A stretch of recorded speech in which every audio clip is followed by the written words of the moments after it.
Hello and welcome to Avika academy. आज के class में अपन डिस्कस करेंगे class 10th chapter number 1 real number, ठीक है, यानी कि वास्तविक संख्याएं। तो जो भी आप चैप्टर सबसे पहले पढ़ते हो उसका क्या मीनिंग होती है, उसकी क्या डेफिनेशन होती है, उसके बारे में आपको आना चाहिए। कि सबसे पहले कि चैप्टर का नेम है वास्तविक संख्या, तो सबसे पहले तो आपको वास्तविक संख्या की क्या डेफिनेशन है वो आना चाहिए। डायरेक्ट क्वेश्चन करने से कोई मतलब नहीं। अगर आपको बेसिक कंसेप्ट अगर आपका क्लियर है तो क्वेश्चन तो ऑटोमेटिक हो जाएंगे, उसका कोई लोड नहीं इतना। इसलिए पहले जो है बेसिक पे फोकस करो, ठीक है। तो वास्तविक संख्या क्या होती है, इससे अगर आपको इसके बारे में जानना है तो इससे पहले सारे नंबर्स के बारे में आपको पता होना चाहिए, ताकि सारे नंबर्स में आपको डिफरेंस भी पता चलेगा और सारे नंबर्स आपको ईजी वे में समझ में भी आ जाएंगे, ठीक है। तो स्टार्ट करते हैं। देखो, सबसे पहले अपन स्टार्ट कर रहे हैं प्राकृत संख्या से। कि पहला जो अपना नंबर है वो है नेचुरल नंबर, यानी कि प्राकृत संख्या। कि प्राकृत संख्या क्या होती है, ठीक है। तो प्राकृत संख्या की जो सबसे पहले बात करते हैं डेफिनेशन की, तो डेफिनेशन क्या होती है कि ऐसे नंबर्स जिनको आप काउंट कर सकते हो। फॉर एग्जांपल, काउंट करने का क्या मतलब है कि जिसको काउंट किया जा सकता है। अगर मैं आपको ऐसे बोलूँ, मान लो आपकी क्लास में कि टोटल कितने स्टूडेंट्स हैं, काउंट करके बताओ, तो आप क्या करते हो, काउंटिंग करते हो ऐसे कि 1 2 3 4 5 6 7 8 9 10, ऐसे काउंट करते हो। अगर मैं आपको ऐसे बोलूँ कि आपकी क्लास में टोटल कितनी टेबल्स है, तो आप ऐसे काउंट करते हो 1 2 3 4 5 6 7 8 9 10, ऐसे काउंट करते हो। क्या कभी आपने ऐसे काउंट करा क्या, 0 1 2 3 4 5 6 7 8 ऐसे काउंट करा क्या? नहीं। क्या कभी आपने ऐसे काउंट करा क्या, -1 -2 -3 ऐसे काउंट करा क्या? नहीं करा। तो काउंटिंग कहाँ से स्टार्ट होती है, एक से, ठीक है। तो काउंटिंग नंबर एक से अनंत तक के जो नंबर कहलाते हैं वो प्राकृत संख्या कहलाएंगे, नेचुरल नंबर कहलाएंगे, ठीक है। जैसे 1 2 3 4 5 6 7 8 9 10, और कहाँ तक जाएगा, इनफाइनाइट तक जाएगा, अनंत तक जाएगा। तो एक से अनंत तक के जो नंबर है वो क्या कहलाते हैं, वो नेचुरल नंबर कहलाते हैं। आई होप कि नेचुरल नंबर आपको ईजी वे में समझ में आया होगा, ठीक है। नेक्स्ट देखो, सेकंड नंबर जो है वो सेकंड नंबर अपना है पूर्ण संख्या। कि पूर्ण संख्या किसे कहते हैं, है ना। होल नंबर क्या होता है वो देखो। सबसे पहले डेफिनेशन, अभी जस्ट मैंने आपको बताई प्राकृत संख्या, इससे पहले मैंने आपको बताई प्राकृत संख्या कि एक से अनंत तक के नंबर यानी काउंटिंग नंबर क्या होते हैं, प्राकृत संख्या होती है। कि वो जो प्राकृत संख्या का ग्रुप है एक से अनंत तक का, अगर आप उस ग्रुप में केवल और केवल शून्य को ऐड कर दो, प्राकृत संख्या का जो समूह है उसमें केवल और केवल शून्य को ऐड कर दो, क्या कहलाएगा, पूर्ण संख्या कहलाएगी, ठीक है। फॉर एग्जाम्पल कि ये एक से अनंत तक, ये तो क्या था, प्राकृत संख्या का ग्रुप था, इसमें केवल और केवल क्या ऐड कर दिया, 0, तो ये पूर्ण संख्या हो गई। तो पूर्ण संख्या ग्रुप कहाँ से कहाँ तक हो जाएगा कि 0 से अनंत तक के नंबर क्या कहलाएंगे, होल नंबर्स कहलाएंगे, पूर्ण संख्या कहलाएगी। अंडरस्टैंड, ठीक है। नेक्स्ट देखो, थर्ड जो है वो थर्ड है अपने पास इंटीजर्स। की पूर्णांक क्या होता है, वो पूर्णांक देखो, ठीक है। तो अभी इससे जस्ट पहले मैंने आपको बताई होल नंबर्स, पूर्ण संख्या मैंने आपको बताई थी कि 0 से अनंत तक के नंबर क्या कहलाते हैं, पूर्ण संख्या कहलाती है। वो जो पूर्ण संख्या का ग्रुप है 0 से अनंत तक के नंबर, उसमें केवल और केवल नेगेटिव नंबर्स को ऐड कर दो। केवल और केवल क्या करना है, नेगेटिव नंबर को ऐड कर दो, वो क्या कहलाएगी, पूर्णांक संख्या कहलाएगी। यानी जिसमें नेगेटिव नंबर्स भी होते हैं, प्लस वाले नंबर भी होते हैं, जीरो भी होता है ना। तो वो क्या कहलाता है, पूर्णांक कहलाता है। आई होप कि पूर्णांक जो है वो पूर्णांक आपको अच्छे से समझ में आया होगा, ठीक है। नेक्स्ट देखो, नेक्स्ट है सम संख्या। कि सम संख्या क्या होती है, इवन नंबर क्या होता है, ठीक है।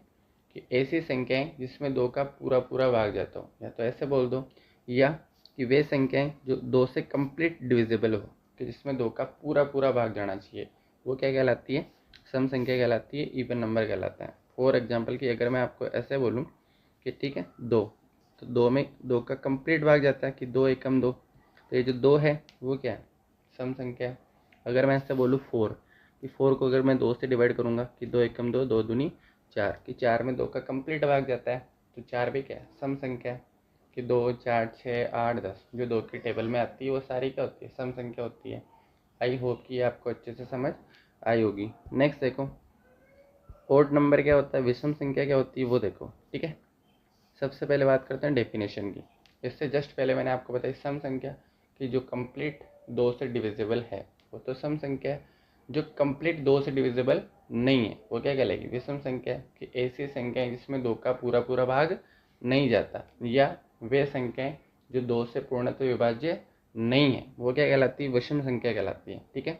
फॉर एग्जांपल कि 1 3 5 7 9 ये 2 से कंप्लीट डिविजिबल नहीं है, तो ये विषम संख्या कहलाएगी। ठीक है, आई होप कि सम संख्या और विषम संख्या दोनों में आपको डिफरेंस पता चला हो कि जिसमें 2 का पूरा पूरा भाग जाता है वो तो सम संख्या कहलाएगी, जिसमें 2 का पूरा पूरा भाग नहीं जाता है वो विषम संख्या कहलाएगी। ठीक है, नेक्स्ट देखो, प्राइम नंबर अभाज्य संख्याएं वो क्या होती है, वो देखो कि ऐसी संख्याएं जिसमें केवल और केवल एक और खुद का भाग जाता हो, इसके अलावा उसमें किसी भी संख्या का भाग नहीं जाता हो। या तो ऐसे बोल दो, या ऐसे बोल दो कि वे संख्याएं जो स्वयं से और एक से विभाजित होती हो, किसी और संख्या से विभाजित नहीं होती, वो क्या कहलाती है, अभाज्य संख्या कहलाती है। फॉर एग्जाम्पल मैंने बोला 2, कि ये जो 2 है वो अभाज्य संख्या है कि भाज्य संख्या है, कैसे पता चलेगा, तो इस 2 में स्वयं 2 का भाग जाता है, इस 2 में 1 का भाग जाता है, इस 2 में स्वयं 2 और 1 के अलावा किसी भी और का भाग नहीं जाता है, इसका मतलब ये अभाज्य संख्या है। ठीक है, अगर मैं बोलूँ आपको 3, जो 3 है वो 3 अभाज्य है कि भाज्य है, 3 में स्वयं 3 का भाग जाता है, 3 में 1 का भाग जाता है, इस 3 में स्वयं 3 और 1 के अलावा किसी और का भाग नहीं जाता है, तो अभाज्य संख्या है। अगर मैं आपको बोलूँ 4, 4 में स्वयं 4 का भाग जाता है, 4 में 1 का भाग जाता है, इस 4 में स्वयं 4 और 1 के अलावा किसी और का भी भाग चला जाएगा, 2 का भी भाग चला जाता है, तो ये अभाज्य संख्या नहीं है, ये फिर भाज्य हो जाएगी। ठीक है, तो अभाज्य संख्या आपको डेफिनेशन पता रखनी है कि जिसमें या तो खुद का भाग जाता हो या केवल 1 का भाग जाता हो, वो अभाज्य संख्या कहलाती है, प्राइम नंबर कहलाता है। ठीक है, नेक्स्ट देखो, भाज्य संख्या कंपोजिट नंबर क्या होता है वो देखो। ठीक है, सबसे पहले बात करते हैं डेफिनेशन की। इससे जस्ट पहले मैंने आपको बोला अभाज्य संख्या कि जिसमें स्वयं और 1 का भाग जाता हो। भाज्य संख्या क्या होती है, जिसमें स्वयं और 1 के अलावा किसी और संख्या का भी, अगर उसमें 1 और स्वयं के अलावा किसी और का भी अगर भाग जा रहा है तो वो क्या कहलाएगी, भाज्य संख्या कहलाएगी। फॉर एग्जाम्पल कि 4 है, कि 4 को मैंने अभी थोड़ी देर पहले मैंने आपको बोला कि 4 में स्वयं 4 का भाग जाता है, 4 में 1 का भाग जाता है, स्वयं 4 और 1 के अलावा किसी और का 2 का भी भाग चला जाएगा, अगर किसी और का भी भाग चला जाता है तो वो क्या कहलाएगी, भाज्य संख्या कहलाएगी, कंपोजिट नंबर कहलाएगा। आई होप कि आपको अच्छे से समझ आया होगा। नेक्स्ट देखो, परिमेय संख्या, रेशनल नंबर क्या होता है वो देखो, कि ऐसी संख्याएं जिन्हें p बटा के q के रूप में लिखा जा सकता है, जहाँ p और q पूर्णांक हो और q नॉट इक्वल टू क्या हो, 0। ठीक है, वो क्या कहलाती है, परिमेय संख्याएं कहलाती है, जिसको आप p बाई क्यू की फॉर्म में रिप्रेजेंट कर सकते हो। फॉर एग्जाम्पल कि अगर मैं ऐसे लिख दूँ 1/2, तो ये p बटा के q के रूप में है, जहाँ p भी क्या है, पूर्णांक है, q भी क्या है, पूर्णांक, यानी पूर्णांक संख्या है। पूर्णांक में प्लस वाले नंबर आते हैं, माइनस वाले नंबर आते हैं, 0 आते हैं। ठीक है, p और q पूर्णांक होना चाहिए, जो q है वो 0 के इक्वल नहीं होना चाहिए, p भले ही 0 के इक्वल हो कोई फर्क नहीं पड़ रहा, लेकिन q 0 के इक्वल नहीं होना चाहिए। ठीक है, वो क्या कहलाएगी, परिमेय संख्या कहलाएगी। तो ये 1/2 क्या हो जाएगा, परिमेय संख्या। अगर मैं ऐसे लिख दूँ कि -2/3, तो ये p बाई क्यू की फॉर्म में है, p और q पूर्णांक है और q 0 के बराबर नहीं है, इसका मतलब ये परिमेय संख्या होगी। ठीक है, नेक्स्ट देखो, इर्रेशनल नंबर क्या होता है, अपरिमेय संख्याएं।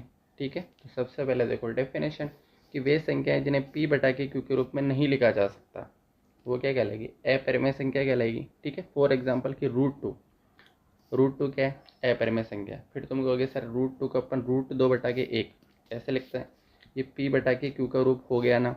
अरे p बटा के q का रूप तो है, लेकिन p और q पूर्णांक है क्या, q तो पूर्णांक है लेकिन p पूर्णांक नहीं है। √2 पूर्णांक है क्या, पूर्णांक में तो प्लस वाले नंबर, माइनस वाले नंबर और 0 आता है, तो ये क्या हो जाएगी, इर्रेशनल नंबर हो जाएगा। यानी रूट वाले जो नंबर होते हैं जो रूट से बाहर नहीं आते हैं, जिनका वर्गमूल नहीं निकलता है, वो अपरिमेय संख्या कहलाती है। फॉर एग्जाम्पल √2 हो गया, √3 हो गया, √5 हो गया। ठीक है, और पाई जो है वो पाई भी क्या है, इर्रेशनल नंबर है। पाई क्या है, इर्रेशनल नंबर। आगे देखो, नेक्स्ट है रियल नंबर, जो अपना चैप्टर का नाम था, कि वास्तविक संख्या के डेफिनेशन। इससे जस्ट पहले अभी मैंने आपको परिमेय और अपरिमेय संख्या दोनों के बारे में मैंने आपको बताया था, कि जिसको आप p बाई क्यू की फॉर्म में लिख सकते हो वो तो परिमेय संख्या, जिसको आप p बाई क्यू की फॉर्म में नहीं लिख सकते हो वो अपरिमेय संख्या। तो परिमेय संख्या और अपरिमेय संख्या दोनों का जो ग्रुप होता है वो क्या कहलाती है, वास्तविक संख्याएं कहलाती है, जिसमें परिमेय संख्या भी होती है, अपरिमेय संख्या भी होती है। वास्तविक संख्या जो होती है उसको संख्या रेखा पे दर्शाया जा सकता है, उसको आप जो नंबर लाइन होती है उसमें आप रिप्रेजेंट कर सकते हो। फॉर एग्जांपल कि -2 रियल नंबर है, 0 रियल नंबर है, √3 रियल नंबर है, पाई रियल नंबर है। ठीक है, आई होप कि रियल नंबर की डेफिनेशन आपको अच्छे से समझ आई होगी। ठीक है, अब देखो जो अपना चैप्टर जो 1 है वो चैप्टर नंबर 4 मार्क्स का है टोटल। उस 4 मार्क्स के चैप्टर में देखो उससे पहले देखो सह अभाज्य संख्याएं किसे कहते हैं वो देख लो कि को प्राइम नंबर क्या होता है। इससे अभाज्य संख्याएं पहले देखो डेफिनेशन, कोई भी दो संख्याएं अगर उनका एचसीएफ कितना हो एक। अब एचसीएफ कैसे फाइंड आउट करते हैं थोड़ी देर बाद मैं आपको बता दूंगा। उससे पहले अभी के लिए आप केवल और केवल डेफिनेशन याद रखो। अगर दो संख्याओं का एचसीएफ कितना हो एक हो, अगर दो संख्याओं का एचसीएफ कितना है एक, तो वो सह अभाज्य संख्याएं कहलाती है, को प्राइम नंबर कहलाता है। ठीक है, फॉर एग्जाम्पल कि 8 और 15 का एचसीएफ कितना है एक, 5 और 9 का एचसीएफ कितना है एक, 7 और 10 का एचसीएफ कितना है एक। अगर दो संख्याओं का एचसीएफ कितना हो एक, तो वो क्या कहलाती है, को प्राइम नंबर सह अभाज्य संख्याएं कहलाती है। ठीक है, नेक्स्ट देखो, अब देखो एचसीएफ क्या होता है उससे पहले चैप्टर नंबर जो 1 है वो चैप्टर नंबर 1 टोटल है 4 मार्क्स का। 4 मार्क्स में से टोटल क्वेश्चन आएंगे आपके 3। एक क्वेश्चन आएगा 1 नंबर का ऑप्शनल क्वेश्चन ABCD वाला। ठीक है, एक क्वेश्चन आएगा शॉर्ट टाइप क्वेश्चन, एक 1 लाइनर क्वेश्चन की 1 लाइन में आपको आंसर देना है, और एक आएगा 2 नंबर का। ठीक है, तो ये चैप्टर की थीम है कि SSS में क्वेश्चन आएंगे। देखो अब देखो एचसीएफ जो होता है उस एचसीएफ को बोलते हैं हाईएस्ट कॉमन फैक्टर, यानी कि महत्तम समापवर्तक। ये क्या होता है वो देखो। ठीक है, तो सबसे पहले बात करते हैं अपन डेफिनेशन की। डेफिनेशन देखो कि दो या दो से अधिक संख्याओं का वह सबसे बड़ा भाजक जो सभी को पूर्णतः विभाजित करे उसे महत्तम समापवर्तक कहते हैं। इसका क्या मतलब है देखो, अगर मैं आपको बोलूँ कि मैंने लिया 12 और 18, ये ले लिया मैंने 12 और ये ले लिया मैंने 18, कि 12 और 18 का आप क्या करो एचसीएफ फाइंड आउट करो। तो एचसीएफ कैसे फाइंड आउट करोगे कि पहले तो आप क्या करो अभाज्य गुणनखंडन विधि से इन दोनों को फैक्टर कर लो। तो ये 12 के मैं फैक्टर कर रहा हूँ कि सबसे छोटी भाज्य संख्या 2, 2 छक्के 12, सबसे छोटी भाज्य संख्या 2, 2 तिया 6, 2 से बड़ी भाज्य संख्या 3, तो 3 एकम 3, जब भी एक आता है खत्म हो जाता है। तो 12 को मैं क्या लिख सकता हूँ, 12 को मैं ऐसे लिख सकता हूँ कि 2 इंटू 2 इंटू 3, ऐसे मैंने लिख दिया। ऐसे 18 के फैक्टर कर लो। ठीक है, 18 के फैक्टर कर लो, ये लिखा मैंने 18, सबसे छोटी भाज्य संख्या 2, 2 नाम 18, 2 से बड़ी भाज्य संख्या 3, 3 त्रिका 9 और 3 एकम 3। ठीक है, तो 18 को मैं क्या लिख सकता हूँ, 18 को मैं लिख सकता हूँ 2 into 3 into 3। Highest common factor का क्या मतलब होता है वो देखो। हाईएस्ट कॉमन फैक्टर जो सबसे ज़्यादा कॉमन है वो क्या होता है, एचसीएफ होता है। तो मैं आपको बता देता हूँ। तो आप यहाँ पे देखो कि इस वाली लाइन में और इस वाली लाइन में क्या कॉमन, की यहाँ पे भी 2 है, यहाँ पे भी 2 है, तो अपन क्या करेंगे दोनों 2 में से एक 2 को क्या करेंगे कॉमन ले लेंगे। इस 2 में से और इस 2 में से एक 2 कॉमन आ गया। यहाँ पे भी 3 है, यहाँ पे भी 3 है, दोनों 3 में से एक 3 कॉमन आ गया। इसके अलावा कुछ कॉमन है क्या, नहीं है। तो 2 और 3 को, कि 2 को 3 से मल्टीप्लाई करा तो 6, तो 6 क्या हो गया इसका एचसीएफ हो गया। यानी कि ये जो 6 है वो 6 12 और 18 का सबसे बड़ा भाजक है, इन दोनों को कंप्लीट डिवाइड करता है। 6 की टेबल में 12 2 बार में, 6 की टेबल में 18 3 बार में, कंप्लीट डिवाइड कर रहे हैं। तो ये 6 क्या है इसका एचसीएफ है। आई होप कि आपको अच्छे से समझ आया होगा। नेक्स्ट देखो एलसीएम क्या होता है, लघुत्तम समापवर्त्य, वो क्या होता है एलसीएम। ठीक है, देखो सबसे पहले बात करते हैं डेफिनेशन की। डेफिनेशन क्या होती है कि दो या दो से अधिक संख्याओं का वह सबसे छोटा गुणज, एचसीएफ में बात चल रही थी भाजक की कि सबसे बड़े भाजक की, इसमें सबसे छोटा गुणज जो सभी का समान गुणज हो उसे क्या कहते हैं, लघुत्तम समापवर्त्य कहते हैं। ठीक है, देखो फॉर एग्जाम्पल कि 12 और 18, अपन ने एग्जाम्पल लिया था कि मैंने 12 को क्या लिखा था कि 12 जो है उस 12 को अपन 2 एकम 2, 2 दूनी 4 और 4 तेरी 12 ऐसे लिखा था। 18 को अपन ने क्या लिखा कि 2 इंटू 3 इंटू 3 ऐसे लिखा था। ठीक है, तो एलसीएम कैसे फाइंड आउट करते हैं, एलसीएम फाइंड आउट करने के लिए कि जो कॉमन है वो तो लेते ही लेते हैं, और जो कॉमन नहीं है, सॉरी एचसीएफ क्या है एलसीएम।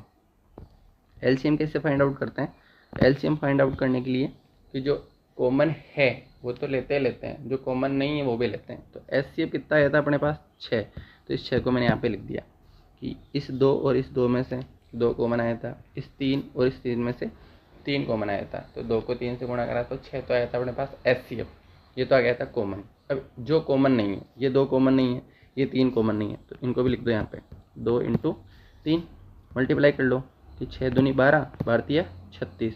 तो ये जो 36 है वो 12 और 18 का सबसे छोटा गुणज है, जो सभी का क्या है, समान गुणज है कि 12 36 और 18 का 18, 18 दूनी 36 की जो मतलब कि या ऐसे बोल दो कि सबसे छोटी ऐसी संख्या जो दोनों से कंप्लीट डिविजिबल है कि 12 के टेबल में कि 12 36, 18 के टेबल में 18 दूनी 36। 36 से छोटा ऐसा कोई सा भी नंबर नहीं है जो 12 से भी डिवाइड होता है और जो 18 से भी डिवाइड होता है।